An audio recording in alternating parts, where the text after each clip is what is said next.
What is not Dhamma? Belief in the supernatural is not Dhamma. 1.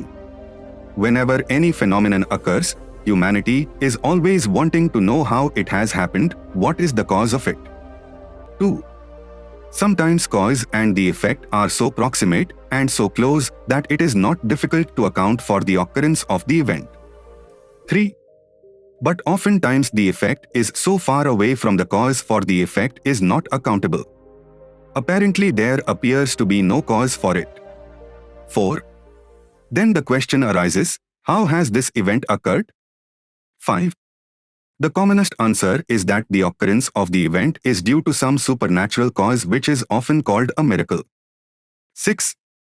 The Buddha's predecessors gave very different answers to this question. 7. Pakoda Katyana denied that there was a cause for every event. Events, he said, occurred independently. 8. Makhli Ghosal admitted that an event must have a cause. But he preached that the cause is not to be found in human agency but is to be sought in nature, necessity, inherent laws of things, predestination or the like. 9. The Buddha repelled these doctrines. He maintained that not only every event has a cause but the cause is the result of some human action or natural law. 10. His contention against the doctrine of time, nature, necessity, etc. being the cause of the occurrence of an event was this. 11. If time, nature, necessity, etc. be the sole cause of the occurrence of an event, then who are we? 12. Is man merely a puppet in the hands of time, nature, chance, gods, fate, necessity? 13. What is the use of man's existence if he is not free? What is the use of man's intelligence if he continues to believe in supernatural causes? 14. If man is free, then every event must be the result of man's action or of an act of nature. There cannot be any event which is supernatural in its origin. 15. It may be that man is not able to discover the real cause of the occurrence of an event. But if he has intelligence, he is bound one day to discover it. 16. In repudiating supernaturalism, the Buddha had three objects. 17. His first object was to lead man to the path of rationalism. 18. His second object was to free man to go in search of truth. 19.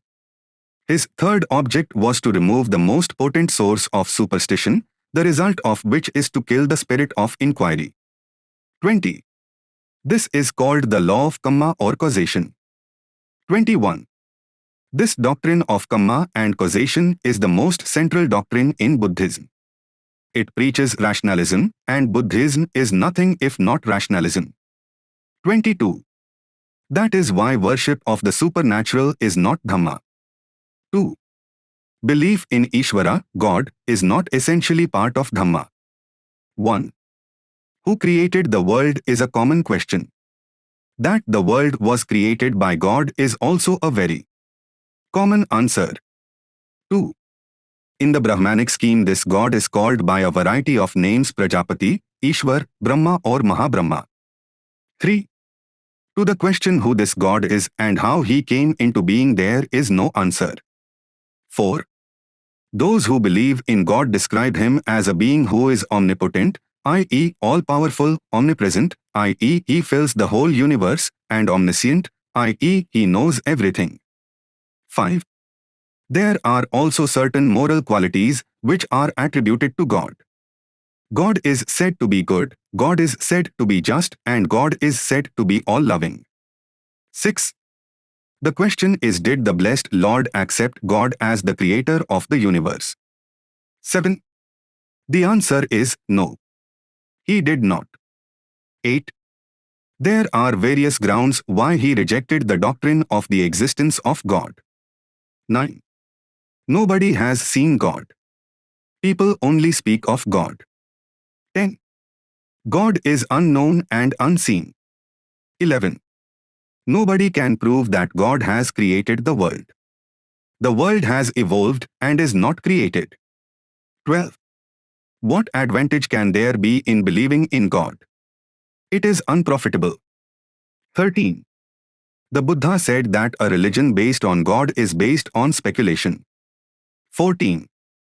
A religion based on God is, therefore, not worth having. 15. It only ends in creating superstition. 16. The Buddha did not leave the question there. He discussed the question in its various aspects. 17. The grounds on which he rejected the doctrine were various. 18. He argued that the doctrine of the existence of God is not based on truth. 19. This he made clear in his dialogue with the two Brahmins, Vasitha and Bhardwaja. 20. Now a dispute arose between them as to which was the true path of salvation and which false. 21. About the time the Blessed One was journeying through Kosala with a great company of the brethren, he happened to halt at the Brahman village called Manaskata and stayed in the mango grove on the bank of the river Akiravati. 22. Manaskata was the town in which Vasitha and Bhardwaja lived. Having heard that the Blessed Lord was staying in their town, they went to him and each one put forth his point of view. 23. Bhardwaja said, "The path of Tarukha is the straight path. This is the direct way which makes for salvation and leads him, who acts according to it, into a state of union with Brahma." 24. Vasitha said, "Various Brahmans, O Gautama, teach various paths. The Adharya Brahmans, the Tittirya Brahmans, the Kanchuka Brahmans, the Bhihuvargya Brahmans. They all lead those who act according to them into a state of union with Brahma." 25. Just as near a village or a town there are many and various paths, yet they all meet together in the village, just in the same way all the various paths taught by the various Brahmans lead to union with Brahma. 26. Do you say that they all lead aright, Vasitha? Asked the Buddha. I say so, Gautama, replied Vasitha. 27. But Vasitha, is there a single one of the Brahmans versed in the three Vedas who has ever seen Brahma face to face? 28. No, indeed, Gautama.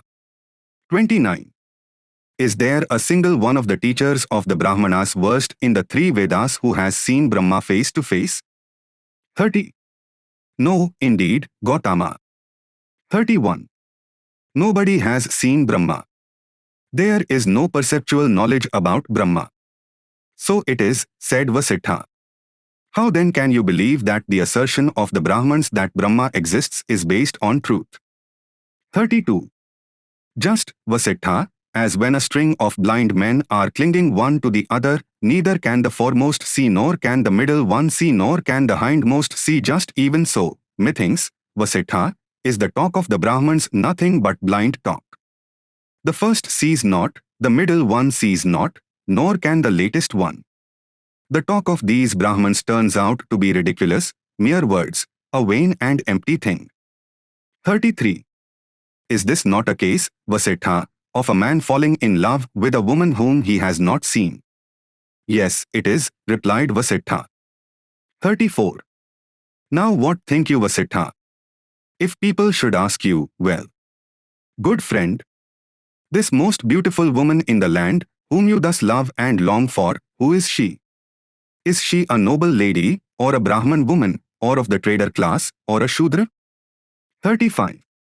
With regard to the origin of Mahabrahma, the so-called creator, the blessed Lord said, addressing Bhardwaja and Vasitha, friends, that being who was first born thinks thus, I am Brahma, the great Brahma, the vanquisher, the unvanquished, the all-seeing, the disposer, the Lord, the maker, the creator, the chief, the assigner, the master of myself, the father of all that are and are to be.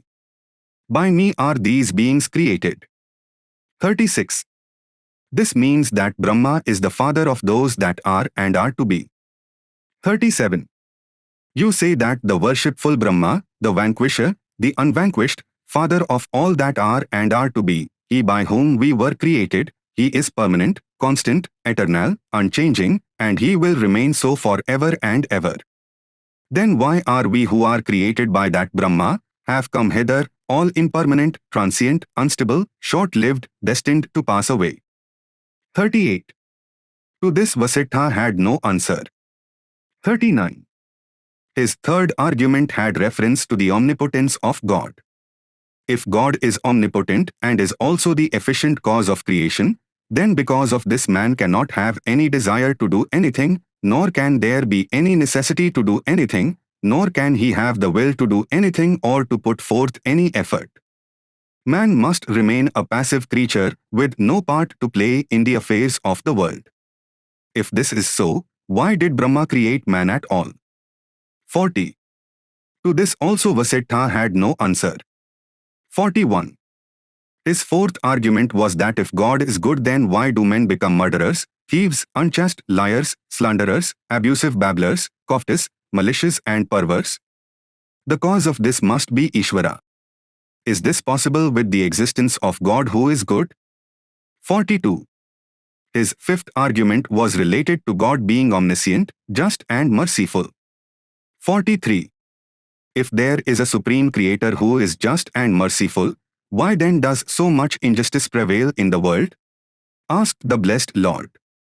He who has eyes can see the sickening sight. Why does not Brahma set his creatures right? If his power is so wide that no limits can restrain, why is his hand so rarely spread to bless? Why are his creatures all condemned to suffering? Why does he not give happiness to all?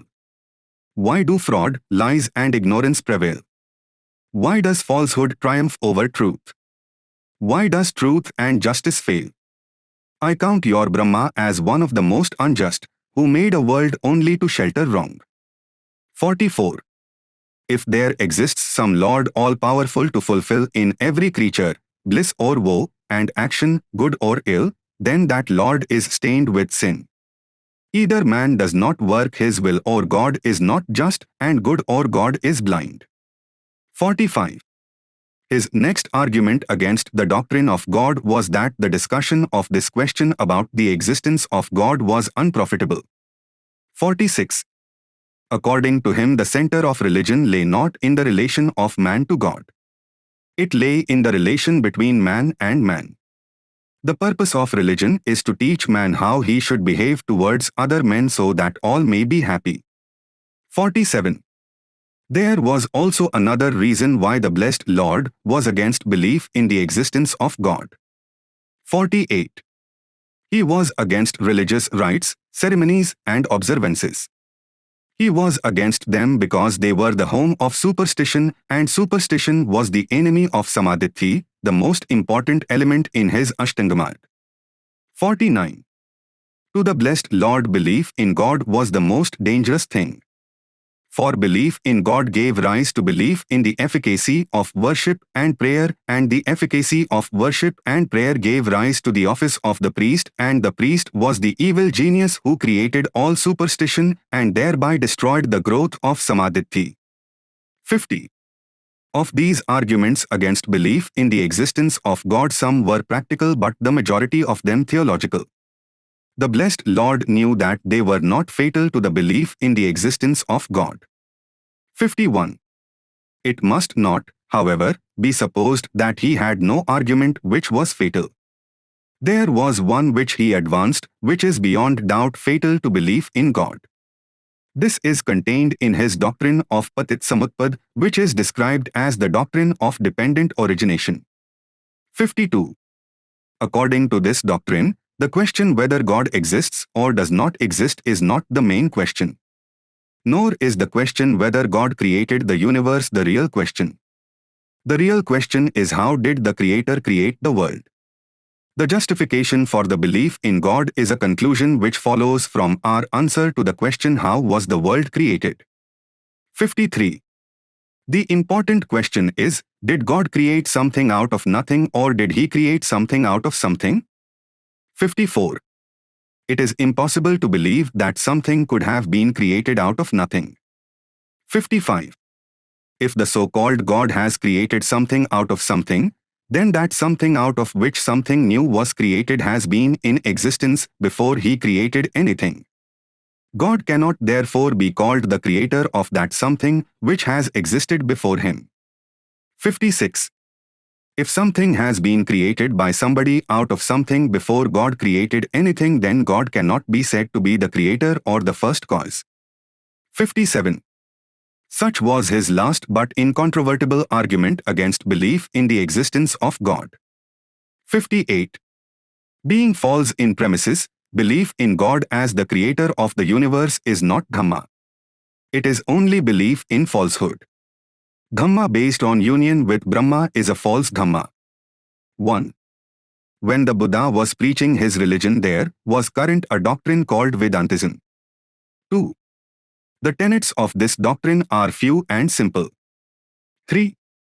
Behind the universe there is omnipresent a common principle of life called Brahma or Brahman. 4. This Brahma is a reality. 5. The Atman or the individual soul is the same as Brahma. 6. Man's liberation lies in making Atman to be one with Brahma. This is the second principle. 7. This unity with Brahma the Atman can achieve by realizing that it is the same as Brahman. 8. And the way to make the Atman realize that it is the same as Brahman is to give up samsara. 9. This doctrine is called Vedantism. 10. The Buddha had no respect for the doctrine. He regarded it as based on false premises and producing nothing of value and, therefore, not worth having. 11. This he made clear in his discussion with two Brahmans, Bharadwaj and Vasitha. 12. The Buddha argued that there must be proof before one can accept a thing to be a reality. 13. There are two modes of proof, perception and inference. 14. The Buddha asked, has anybody perceived Brahma? Have you seen Brahma? Have you spoken to Brahma? Have you smelt Brahma? 15. Vasitha said, no. 16. The other mode of proof is inadequate to prove the existence of Brahma. 17. From what is Brahma the inference of? Asked the Buddha. There again was no answer. 18.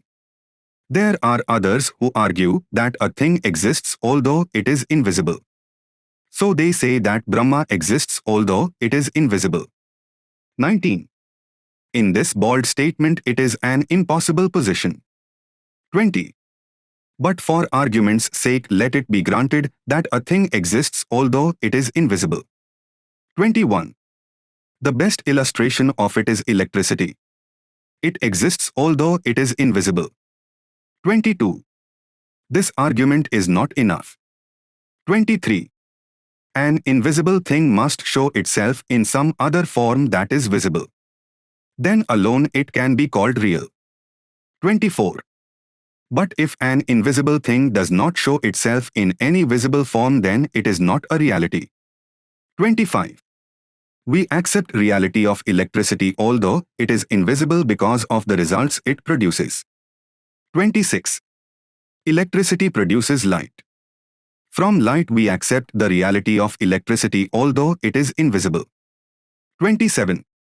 What does this invisible Brahma produce? Does it produce any visible results? 28. The answer is in the negative. 29. Another illustration may be given. In law too it is common to adopt as a basic concept a fiction, a proposition, the existence of which is not proved but which is assumed to be true. 30. And we all accept such a legal fiction. 31. But why is such a legal fiction accepted? 32. The reason is that a legal fiction is accepted because it gives a fruitful and just result. 33. Brahma is a fiction. What fruitful result does it give? 34. Vasitha and Bharadwaj were silent. 35. To drive the argument home he turned to Vasitha and asked, have you seen Brahma? 36. Is there a single one of the Brahmanas versed in 3 Vedas who has ever seen Brahma face to face? 37. No, indeed, Gautama. 38. Is there a single one of the teachers of the Brahmanas versed in the 3 Vedas who have seen Brahma face to face? 39. No, indeed, Gautama. 40.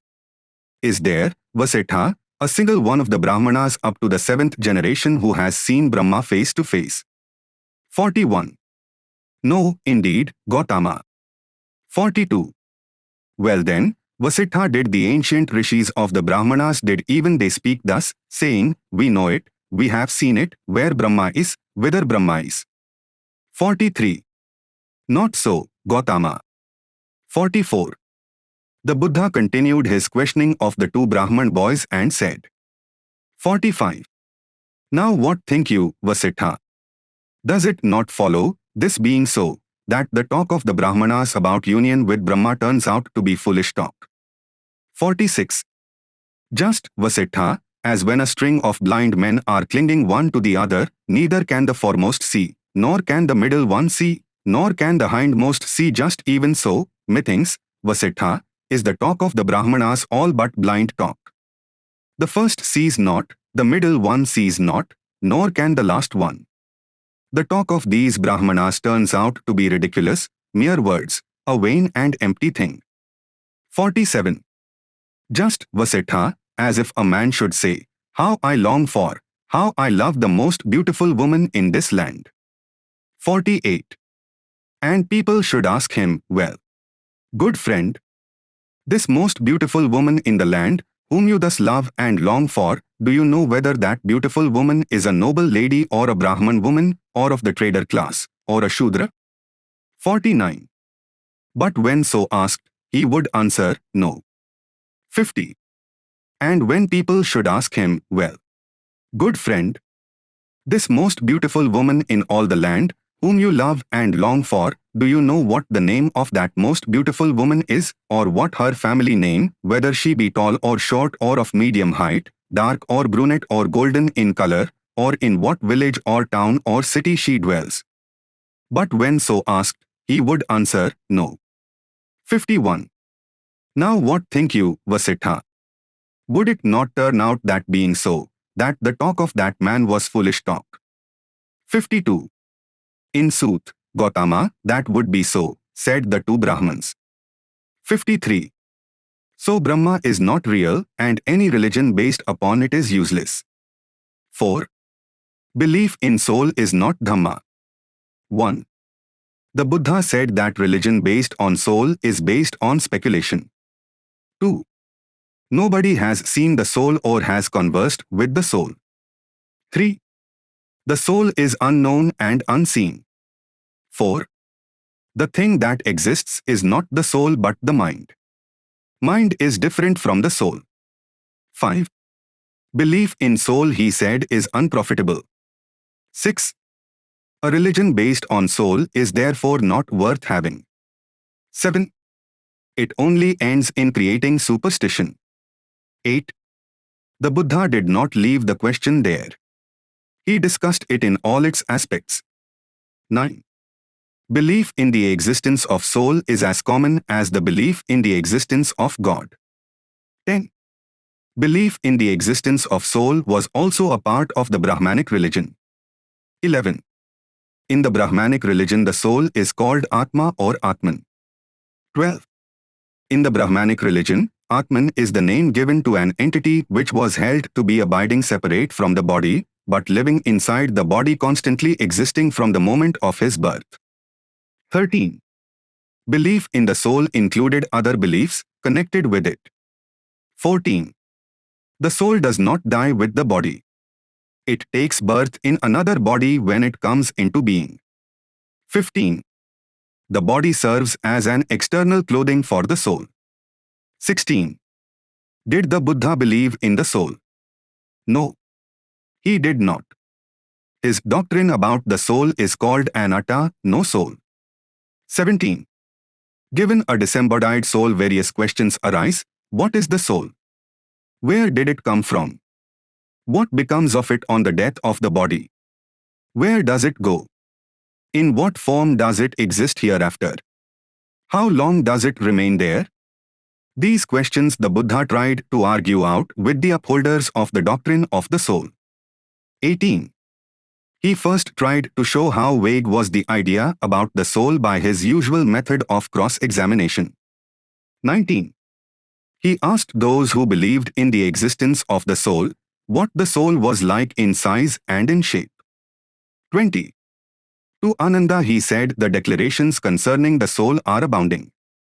Some declare, my soul has a form and it is minute. Others declare the soul to have form and to be boundless and minute. Others declare it to be formless and boundless. 21. In so many ways, Ananda, are declarations made concerning the soul. 22. How is the soul conceived by those who believe in the soul? Was another question raised by the Buddha. Some say, my soul is feeling. Others say, nay, my soul is not feeling, my soul is not sentient, or again, nay, my soul is not feeling, nor is it non-sentient, my soul has feeling, it has the property of sentience. Under such aspects as these is the soul conceived. 23. The Buddha next asked those who believed in the existence of the soul as to the condition of the soul after the death of the body. 24. He also raised the question whether the soul was visible after the death of the body. 25. He found infinite number of vague statements. 26. Does the soul keep its form after the death of the body? He found that there were 8 different speculations. 27. Does the soul die with the body? There were innumerable speculations on this. 28. He also raised the question of the happiness or misery of the soul after the body is dead. Is the soul happy after the death of the body? On this also the recluses and Brahmins differed. Some said it was altogether miserable. Some said it was happy. Some said it is both happy and miserable, and some said it is neither happy nor miserable. 29. His answer to all these theories about the existence of the soul was the same which he gave to Kunda. 30. To Kunda he said, now, Kunda, to those recluses and Brahmins, who believe and profess any one of these views, I go and say this, is this so, friends? And if they reply, yes, this alone is true, any other view is absurd. I do not admit their claim. Why is this? Because persons hold different opinions on such questions. Nor do I consider this, or that, view on a level with my own, let alone higher. 31. Now the more important question is what were the arguments of the Buddha against the existence of the soul. 32. The general arguments he advanced in support of his denial of the soul were the same as those which he advanced in support of his denial of the existence of God. 33. He argued that the discussion of the existence of the soul is as unprofitable as the discussion of the existence of God. 34. He argued that the belief in the existence of the soul is as much against the cultivation of samadhi as the belief in the existence of God. 35. He argued that the belief in the existence of the soul is as much a source of superstition as the belief in God is. Indeed, in his opinion, the belief in the existence of a soul is far more dangerous than the belief in God. For not only does it create a priesthood, not only is it the origin of all superstition, but it gives the priesthood complete control over man from birth to death. 36. Because of these general arguments, it is said that the Buddha did not express any definite opinion on the existence of the soul. Others have said that he did not repudiate the theory of the existence of the soul. Others have said that he was always dodging the issue.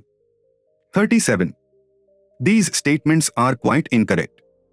For to Mahali he did tell in most positive terms that there is no such thing as a soul.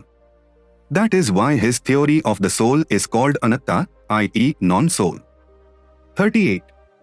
Apart from the general arguments against the existence of the soul, the Buddha had a special argument against the existence of the soul which he regarded as fatal to the theory of the soul. 39. His theory against the existence of the soul as a separate entity is called Namarupa. 40.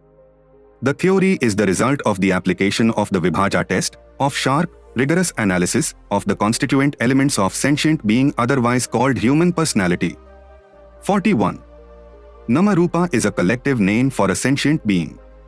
42. According to the Buddha's analysis, a sentient being is a compound thing consisting of certain physical elements and certain mental elements. They are called khadas. 43. The Rupa Khada primarily consists of the physical elements such as earth, water, fire and air. They constitute the body or Rupa. 44. Besides Rupa Khada, there is such a thing as Nama Khada which goes to make up a sentient being. 45. This Nama Khada is called Vijnana or consciousness. This Nama Khada includes the three mental elements, Vedana, sensation springing from contact of the six senses with the world, Sana, perception, Sankhara, states of mind. Chetana, consciousness, is sometimes spoken of along with the three other mental states as being one of them. A modern psychologist would say that consciousness is the mainspring from which other psychological phenomena arise. Vijnana is the center of a sentient being. 46. Consciousness is result of the combination of the four elements, Prithvi, Apa, Tej and Vayu. 47. An objection is raised to this theory of consciousness propounded by the Buddha. 48. Those who object to this theory ask, how is consciousness produced? 49. It is true that consciousness arises with birth and dies with death. All the same, can it be said that consciousness is the result of the combination of the four elements? 50. The Buddha's answer was not that the coexistence or aggregation of the physical elements produces consciousness. What the Buddha said was that wherever there was Rupa or Kaya, there was consciousness accompanying it. 51. To give an analogy from science, there is an electric field, and wherever there is an electric field, it is always accompanied by a magnetic field. No one knows how the magnetic field is created or how it arises. But it always exists along with the electric field. 52. Why should not the same relationship be said to exist between body and consciousness? 53. The magnetic field in relation to the electric field is called an induced field. Why cannot consciousness be called an induced field in relation to Rupakaya? 54. The Buddha's argument against the soul is not yet complete. He had further to say something of importance. 55. Once consciousness arises, man becomes a sentient being. Consciousness is, therefore, the chief thing in man's life. 56. Consciousness is cognitive, emotional and volitional. 57. Consciousness is cognitive when it gives knowledge, information, as appreciating or apprehending, whether it be appreciation of internal facts or of external things and events. 58. Consciousness is emotional when it exists in certain subjective states, characterized by either pleasurable or painful tones, when emotional consciousness produces feeling. 59. Consciousness in its volitional stage makes a being exert himself for the attainment of some end. Volitional consciousness gives rise to what we call will or activity. 60. It is thus clear that all the functions of a sentient being are performed by the sentient being through and as a result of consciousness. 61. After this analysis, the Buddha asked what are the functions which are left to be performed by the soul. All functions assigned to the soul are performed by consciousness. 62. A soul without any function is an absurdity. 63. This is how the Buddha disproved the existence of the soul. 64. That is why the existence of the soul cannot be a part of Dhamma. Belief in sacrifices is not Dhamma. 1. The Brahmanic religion was based upon sacrifices. 2. Some sacrifices were classified as Nitya and other sacrifices were classified as Namitik. 3. The Nitya sacrifices were obligations and had to be performed whether one got any fruit therefrom or not. 4. The Namitic sacrifices were performed when the performer wanted to gain something by way of worldly advantage. 5. The Brahmanic sacrifices involved drinking, killing animals and merry-making. 6. Yet these sacrifices were held as religious observances. 7. The Buddha declined to regard a religion based on sacrifices as worth having. 8. He has given his reasons to many a Brahman who went to have a controversy with him as to why sacrifices were not part of religion. 9. It is reported that there were 3 Brahmans who had a controversy with him on the subject. 10. They were Kutdanta, Ujjaya, and the third was Udin. 11. Kutdanta the Brahman requested the Blessed One to tell him what he thought about the value of a sacrifice. 12. The Blessed One said, "Well then, O Brahman, give ear and listen attentively, and I will speak." 13. Very well, sir, said Kutdanta in reply, and the Blessed One spoke as follows. 14. Long ago, O Brahman, there was a king by name Mahavijata, mighty, with great wealth and large property, with stores of silver and gold, of aids to enjoyment, of goods and corn, with his treasure houses and his garners full. 15. Now when King Mahavijata was once sitting alone in meditation, he became anxious at the thought, "I have in abundance all the good things a mortal can enjoy. The whole wide circle of the earth is mine by conquest to possess. It were well if I were to offer a great sacrifice that should ensure me weal and welfare for many days." 16. Thereupon the Brahman who was chaplain said to the king, "The king's country, sire, is harassed and harried. There are dacoits abroad who pillage the villages and townships and who make the roads unsafe. Were the king, so long as that is so, to levy a fresh tax, verily his majesty would be acting wrongly." 17. But perchance his majesty might think, "I'll soon put a stop to these scoundrels' gain by degradation and banishment and fines and bonds and death. But their license cannot be satisfactorily put a stop to. The remnant left unpunished would still go on harassing the realm." 18. Now there is one method to adopt to put a thorough end to this order.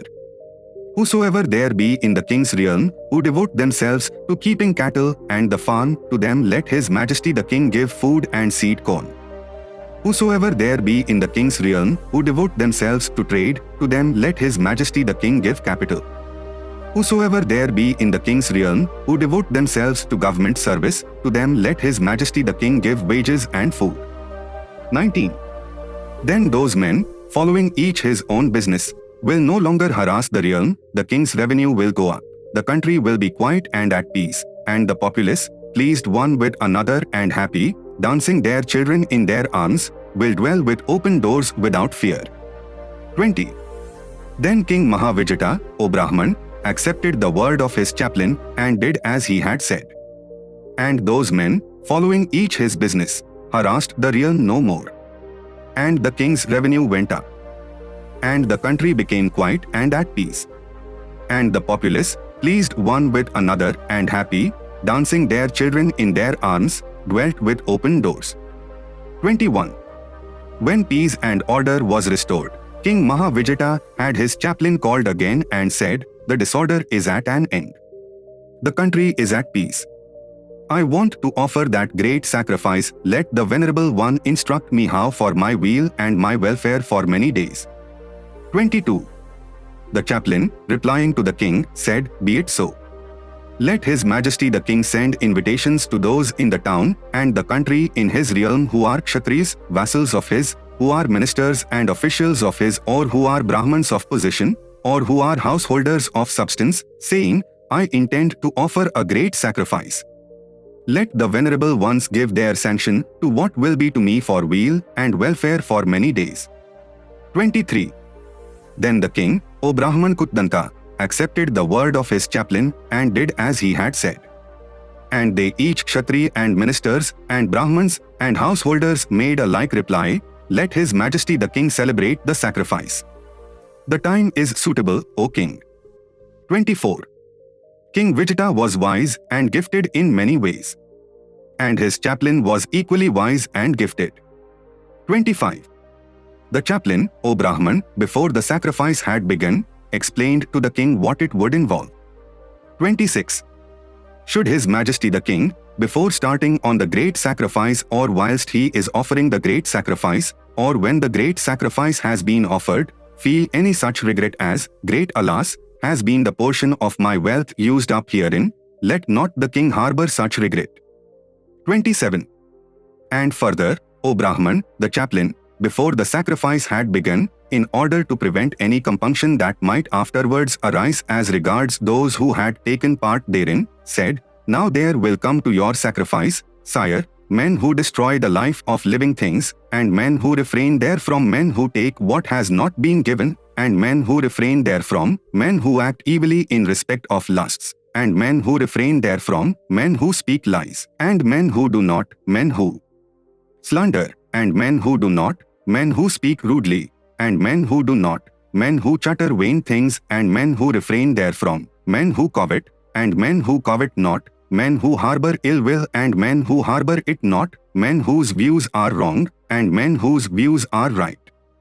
Of each of these let them who do evil alone with their evil.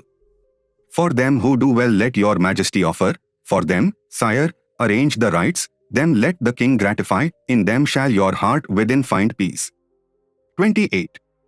And further, O Brahman, at that sacrifice neither were any oxen slain, neither goats, nor fowls, nor fatted pigs, nor were any kinds of living creatures put to death. No trees were cut down to be used as posts, no dabha grasses mown to strew around the sacrificial spot. And the slaves and messengers and workmen there employed were driven neither by rods nor fear, nor carried on their work weeping with tears upon their faces. Whoso chose to help, he worked, whoso chose not to help, worked not. What each chose to do, he did, what they chose not to do, that was left undone. With ghee, and oil and butter, and milk and honey, and sugar only was that sacrifice accomplished. 29. Let your sacrifice be such as that of King Vijayata if you at all wish to perform any sacrifice. Sacrifices are a waste. Animal sacrifices are cruelties. Sacrifices cannot be part of religion. It is a worst form of religion which says you can go to heaven by killing an animal. 30. I was inclined to ask, is there, O Gautama, any other sacrifice with more fruit and more advantage than killing animals? 31. Yes, O Brahman, there is. 32. And what, O Gautama, may that be? 33. When a man with trusting heart takes upon himself the precepts abstinence from destroying life, abstinence from taking what has not been given, abstinence from evil conduct in respect of lusts, abstinence from lying words, abstinence from strong, intoxicating, maddening drinks, the root of carelessness, that is a sacrifice better than open largesse, better than perpetual alms, better than the gift of dwelling places, better than accepting guidance. 34. And when he had thus spoken, Kutdantathe Brahman said to the Blessed One, Most excellent, O Gautama, are the words of thy mouth, most excellent. 2. 1. Now the Brahman Ujjaya said this to the Exalted One. 2. Pray does the worthy Gautama praise sacrifice? 3. No Brahman, I do not praise every sacrifice. Yet I would not withhold praise from every sacrifice. In whatever sacrifice, Brahman, cows are slaughtered, goats and sheep are slaughtered, poultry and pigs are slaughtered, and diverse living creatures come to destruction, such sacrifice, Brahman, which involves butchery, I do not praise. Why so? 4. To such a sacrifice, Brahman, involving butchery, neither the worthy ones nor those who have entered on the worthy way draw near. 5. But in whatever sacrifice, Brahman, cows are not slaughtered and living creatures come not to destruction, such sacrifice not involving butchery, I do praise, such as, for instance, a long-established charity, an oblation for the welfare of the family. 6. Why so? Because, Brahman, the worthy ones, those who have entered on the worthy way, do draw near to such a sacrifice which involves not butchery. 3. 1. The Brahman Udyan asked the same question to the Exalted One as was asked by the Brahman Ujjaya. 2. Pray, does the worthy Gautama praise sacrifice? The Buddha gave the same answer which he gave to Ujjaya. 3. He said, fit sacrifice performed in season due and free from cruelty, to such draw near those well trained in the God life, even those who have the veil rolled back while yet on earth, who have transcended time and going. Such do the enlightened praise, those skilled in merit. Whether in sacrifice or act of faith, oblation fitly made with heart devout to that good field of merit, those who live the good life, sacrificed, conferred, so given lavish the offering, devas therewith are pleased. Thus offering, the thoughtful, thereby becoming wise, wins the blissful world from suffering free. Belief based on speculation is not Dhamma. 1. It was usual to ask such questions as 1. Was I in ages past? 2. Was I not in ages past? 3. What was I then? 4. From what did I pass to what? 5. Shall I be in ages to come? 6. Shall I not be in ages to come? 7. What shall I then be? 8. How shall I then be? 9. From what shall I pass to what? Or, again, it is self today about which he is in doubt, asking himself, 1. Am I? 2. Am I not? 3. What am I? 4. How am I? 5. Whence came my being? 6. Whither will it pass? 2. As regards the universe, various questions were raised. Some of them were as follows. 3. How was the universe created? Is it everlasting? 4. In answer to the first question, some said everything was created by Brahma, others said it was created by Prajapati. 5. In answer to the second question, some said it was everlasting. Others said it was not. Some said it was finite. Others said it was infinite. 6. These questions the Buddha refused to entertain. He said that they could only be asked and entertained by wrong-headed people. 7. To answer these questions required omniscience, which nobody had. 8. He said that he was not omniscient enough to answer these questions. No one could claim to know all that is to be known, nor what we wish to know at any time is known at the time. There is always something that is unknown. 9. It is for these reasons that the Buddha excluded such doctrines from his religion. 10. He regarded a religion which made such doctrines a part of it as a religion not worth having. 2. 1. The doctrines with which the contemporaries of the Buddha had made the basis of their religion were concerned with 1. Self, and 2. The origin of the universe. 2. They raised certain questions about the self. They asked, 1. Was I in ages past? 2. Was I not in ages past? 3. What was I then? 4. From what did I pass to what? 5. Shall I be in ages to come? 6. Shall I not be in ages to come? 7. What shall I then be? 8. How shall I then be? 9. From what shall I pass to what? Or, again, it is self today about which he is in doubt, asking himself, 1. Am I? 2. Am I not? 3. What am I? 4. How am I? 5. Whence came my being? 6. Whither will it pass? 3. Others raised the question regarding the origin of the universe. 4.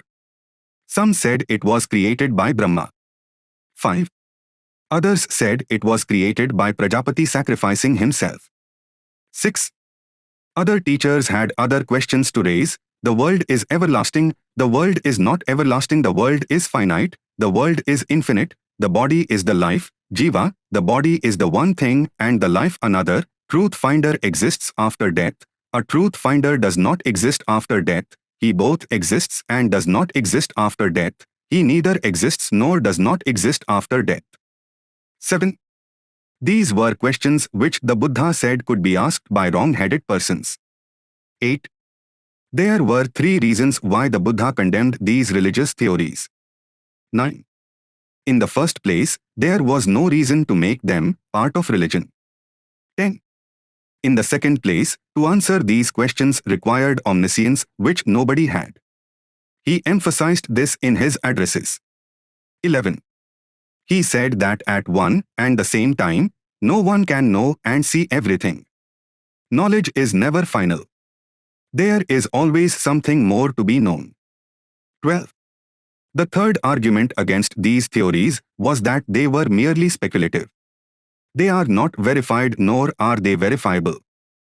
13. They were the result of imagination let loose. There was no reality behind them. 14. Besides, of what good were these speculative theories to man in his relation to men? None whatever. 15. The Buddha did not believe that the world was created. He believed that the world had evolved. Reading books of Dhamma is not Dhamma. 1. The Brahmins put all their emphasis upon knowledge. They taught that knowledge was the be-all and end-all of everything. Nothing further was to be considered. 2. The Buddha was on the other hand an upholder of education for all. Besides, he was more concerned with the use of knowledge a man is likely to make than with knowledge itself. 3. Consequently, he was very particular to emphasize that he who has knowledge must have sila, virtue, and that knowledge without sila, virtue, was most dangerous. 4. The importance of sila as against prajna is well illustrated by what he told the bhikkhu Patisena. 5. In olden times when Buddha was residing at Shravasti, there was an old mendicant called Patisena who, being by nature cross and dull, could not learn so much as one gatha by heart. 6. The Buddha accordingly ordered 500 arahatas day by day to instruct him, but after 3 years he still was unable to remember even one gatha. 7.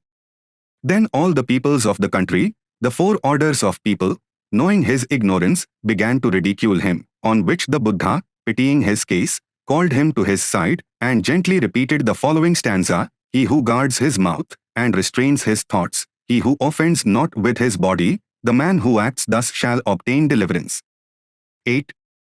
Then Patisena, moved by a sense of the master's goodness to him, felt his heart opened, and once he repeated the stanza. 9. The Buddha then addressed him further: You now, an old man, can repeat a stanza only, and men know this, and they will still ridicule you. Therefore, I will now explain the meaning of the verse to you, and do you on your part attentively listen. 10. Then the Buddha declared the 3 causes connected with the body, the 4 connected with the mouth, and the 3 connected with the thoughts, by destroying which men might obtain deliverance, on which the mendicant, fully realizing the truth thus explained, obtained the condition of an arahat. 11. Now, at this time, there were 500 bhikkhunis dwelling in their vihara, who sent one of their number to the Buddha to request him to send them a priest to instruct them in the Dhamma. 12. On hearing their request, the Buddha desired the old mendicant Patisena to go to them for this purpose. 13. On knowing that this arrangement had been made, all the nuns began to laugh together and agreed on the morrow, when he came, to say the gatha wrong, backward, and so confuse the old man and put him to shame. 14. Then on the morrow when he came, all the bhikkhunis, great and small, went forth to salute him, and as they did so, they looked at one another and smiled. 15. Then sitting down, they offered him food. Having eaten and washed his hands, they then begged him to begin his sermon. On which the aged mendicant ascended the elevated seat, and sitting down, began. 16. Sisters, my talent is small, my learning is very little. I know only one gatha, but I will repeat that and explain its meaning. Do you listen with attention and understand? 17. Then all the young nuns began to attempt to say the gatha backwards, but lo! They could not open their mouths, and filled with shame, they hung down their heads in sorrow. 18. Then Patisena, having repeated the gatha, began to explain it, as the Buddha instructed him. 19. Then all the bhikkhunis, hearing his words, were filled with surprise, and rejoicing to hear such instruction, with one heart they received it, and became arahatas. 20. On the day after this, the king Prasenjit invited the Buddha and the whole congregation of priests to assemble at his palace to partake of hospitality. 21. The Buddha, therefore, recognizing the superior and revered appearance of Patisena, desired him to bear his alms dish and follow him as he went. 22. But when they came to the palace gate, the porter, knowing his character antecedents, would not let him go into the hall, saying, We have no hospitality for a priest who knows but one gatha. There is no room for such common fellows as you. Make place for your betters and begone. 23. Patisena accordingly sat down outside the door. 24. The Buddha now ascended the dais, after having washed his hands, and lo! The arm of Patisena, with the alms dish in its hand, entered the room. 25. Then the king, the ministers, and all the assembly seeing this sight, were filled with astonishment, and said, "Ah, who is this?" 26. On which the Buddha replied, "It is Patisena, the mendicant. He has but just obtained enlightenment, and I desired him to bear my alms dish behind me, but the porter has refused him admission." 27. On this he was admitted and entered the assembly. 28. Then Prasenjit, turning to Buddha, said, "I hear that this Patisena is a man of small ability and knows only one gatha. How, then, has he obtained the supreme wisdom?" 29. To which Buddha replied, "Learning need not be much, conduct, sila, is the first thing." 30. This, Patisena, has allowed the secret virtue of the words of this one gatha to penetrate his spirit, his body, mouth, and thoughts have obtained perfect quietude, for though a man knows ever so much, if his knowledge reaches not to his life, to deliver him from the power which leads to destruction, what benefit can all his learning be? 31. Then the Buddha said. 32. Although a man repeats 1,000 stanzas, sections, but understands not the meaning of the lines he repeats, his performance is not equal to the repetition of one sentence well understood, which is able when heard to control thought. To repeat 1,000 words without understanding, what profit is there in this? But to understand one truth, and hearing it, to act accordingly, this is to find deliverance. 33. A man may be able to repeat many books, but if he cannot explain them, what profit is there in this? But to explain one sentence of the law and to walk accordingly, this is the way to find supreme wisdom. 34. On hearing these words, the 200 bhikkhus, the king and his ministers were filled with joy. Belief in the infallibility of books of Dhamma is not Dhamma. 1. The Brahmins had declared that the Vedas were not only sacred but in point of authority they were final. 2. Not only were the Vedas declared by the Brahmins to be final but they were declared by them to be infallible. 3. The Buddha was totally opposed to the Brahmins on this point. 4. He denied that the Vedas were sacred. He denied that whatever the Vedas said was final. He denied that the Vedas were infallible. 5. There were many teachers who had taken the same position as he had done. However, later on they or their followers all gave in order to win respect and goodwill from the Brahmins for their systems of philosophy. But the Buddha never yielded on this issue. 6. In the Tvijja Suttathe, Buddha declared that the Vedas were a waterless desert, a pathless jungle, in fact perdition. No man with intellectual and moral thirst can go to the Vedas and hope to satisfy his thirst. 7. As to infallibility of the Vedas, he said nothing is infallible, not even the Vedas. Everything, he said, must be subject to examination and re-examination. 8. This he made clear in his sermon to the Kalamas. 9. Once the Blessed One, while passing through the land of the Koslas accompanied by a large following of disciples, came to the town of Kesputta which was inhabited by the Kalamas. 10. When the Kalamas came to know of his arrival, they betook themselves thither where the Blessed One was and sat down on one side. So seated, the Kalamas of Kesputta spoke thus to the Blessed One. 11. There are, Lord, some ascetics and recluses who come to Kesputta and who elucidate and exalt their own views, but they break up, crush down, revile and oppose the views of others. And there be other ascetics and recluses, Lord, who come to Kesputta and they too expound and magnify their own beliefs, but destroy, suppress, despise and set themselves against the beliefs of others. 12. And so, Lord, we are in uncertainty and doubt, knowing not which among these venerable ascetics speaks truth and which falsehood. 13. Good cause, indeed, have you Kalamas to be uncertain, good cause have you to doubt, said the Blessed One. Truly, upon just occasion has uncertainty and doubt arisen in you. 14. Come, O you Kalamas, continued the Lord, do not go merely by what you hear, do not go merely by what has been handed down from one to another, do not go by what is commonly reported, do not go merely by what is found written in the scriptures, do not go by subtleties of reasoning, do not go by subtleties of logic, do not go merely by considerations based upon mere appearances, do not go merely by agreeable beliefs and views, do not go merely by what looks to be genuine, do not go merely by word of some ascetic or superior. 15. What, then, should we do? What test should we apply? Asked the Kalamas. 16.